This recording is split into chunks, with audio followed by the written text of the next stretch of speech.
मुद्दा तुम्ही तुमच्या प्रश्नातच विचारलेला आहात. कारण निवडणुकीच्या वेळेला ज्या काही थापा यांनी मारल्या होत्या त्यातली एक थाप होती. ती क्लिप आज सुद्धा माझ्या फोनमध्ये आहे. त्याच्यामध्ये आत्ताचे मुख्यमंत्री म्हणतात की आम्ही शेतकऱ्याचा 7-12 करू, कोरा कोरा कोरा. तर कोरा तर केलेला नाहीये, पण साधारणतः 5 वर्षांपूर्वी आम्ही कालबद्ध पद्धतीने शेतकऱ्यांची कर्जमुक्ती केली होती 2 लाखापर्यंत. आणि ही कालबद्ध पद्धतीने केल्यानंतर त्याच्यामध्ये पात्र अपात्र हे नियमांचं किंवा अटीतटींचं असं काही जंजाल ठेवलेलं नव्हतं. फक्त मला वाटतं 2 वेळेला शेतकरी त्या केंद्रावरती गेल्यानंतर शेतकऱ्याची सरसकट शेतकऱ्याची कर्जमुक्ती आम्ही केली होती. दुर्दैवाने त्याच्यानंतर कोरोना आला म्हणून नियमित कर्ज परतफेड करणाऱ्यांचे 50,000 रुपये प्रोत्साहनपर राशी होती, ती आम्ही द्यायला सुरुवात केली आणि आमचं सरकार पाडलं गेलं. एकूण जर का अर्थसंकल्प पाहिला तर 7-12 तर कोरा झालेला नाहीच आहे.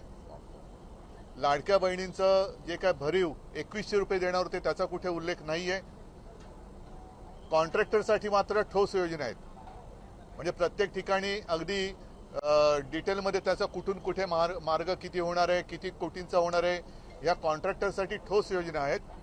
शेतकऱ्यांसाठी आणि बाकी म्हणजे कामगार असतील, शेतकरी असतील यांच्यासाठी मात्र हा फसवा अर्थसंकल्प आहे.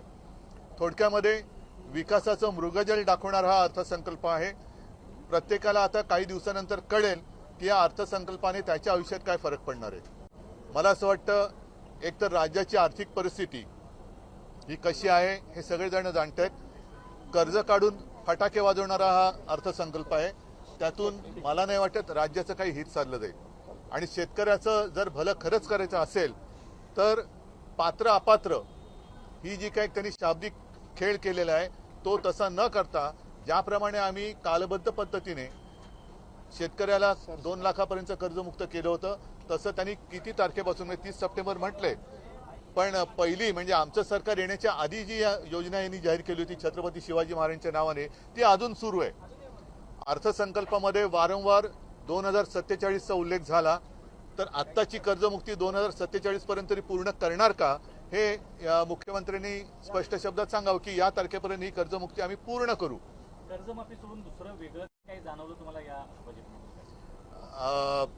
जरा थापांची वाढले, थापाचे उन्नत महामार्ग झालेले आहेत थापांचे.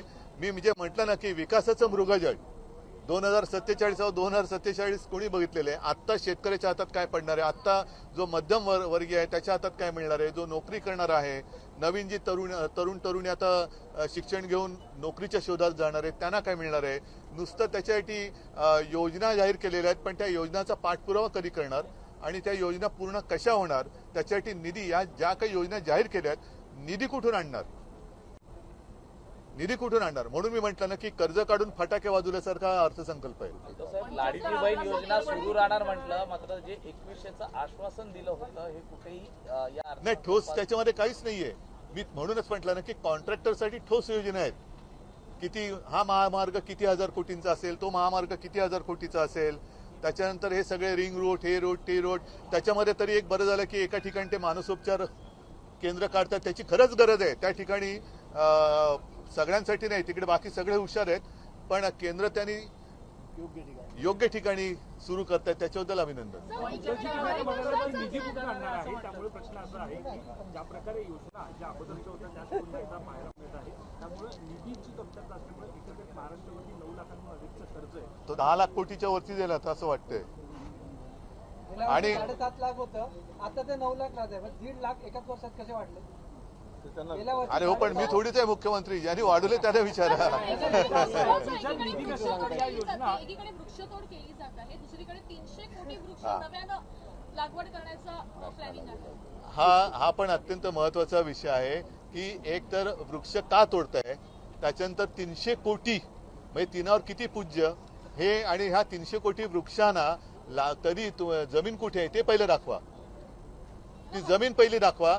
जसं एखाद्या प्रकल्पासाठी जमीन तुम्ही ॲक्वायर करता, शेतकऱ्याला असेल किंवा इतर सगळ्यांना तिकडनं उद्ध्वस्त करता, एखादं बंदर असेल किंवा काही असताना शेतकऱ्यांना तिकडून हुसकावून लावता, तसं तुम्ही वृक्ष लागवडीसाठी कुठे तुम्ही जमीन आहे ती दाखवा, पहिले नकाशावर दाखवा, आणि तिथे रिझर्वेशन काही आणणार आहात का? एखादा उद्योग आणताना रिझर्वेशन आणलं जातं, तसं वृक्ष लागवडीसाठी 300 कोटी बोललात ना तुम्ही, 300 कोटी वृक्ष लागवडीसाठी त्या जमिनीसाठी रिझर्वेशन आणणार आहात का? तर याच्याबद्दल काहीच नाहीये. आणि पर्यावरण याच्यामध्ये पर्यावरणाचं कुठे देखभाल घेतली गेली आहे? तर ज्या ठिकाणी आता 1000हून अधिक संख्या आहे त्या ग्रामविकासामध्ये पूर्णपणे आता कॉन्क्रीटचे रस्ते करणार. बरं, आता हे कॉन्क्रीटचे रस्ते करताना सिमेंट कॉन्क्रीट कोणाकडनं खरेदी करणार हे उघड आहे. कारण मी आमच्या महापालिकेच्या निवडणुकीच्या संदर्भात जी शिवाजी पार्कवरती सभा झाली त्याच्यात बोललो होतो की जवळपास 60 ते 70% सिमेंटचा पुरवठा हा एकाच कॉन्ट्रॅक्टरच्या विविध कंपन्यांकडनं घेतला जातो. म्हणजे ही कॉन्ट्रॅक्टरची धन करणारा हा अर्थसंकल्प आहे. कोणी मागितलेत रस्ते एवढे? आणि या रस्त्याने जायचं तरी कुठे आणि जाऊन करणार तरी काय? बुलेट ट्रेन करणार, पण बुलेट ट्रेननी मुंबईचा माणूस अहमदाबादला जाऊन करणार काय? त्याच्यामुळे आत्ता जी गरज आहे त्या गरजेसाठी या अर्थसंकल्पात काही हाती लागते असं मला काही दिसत नाहीये.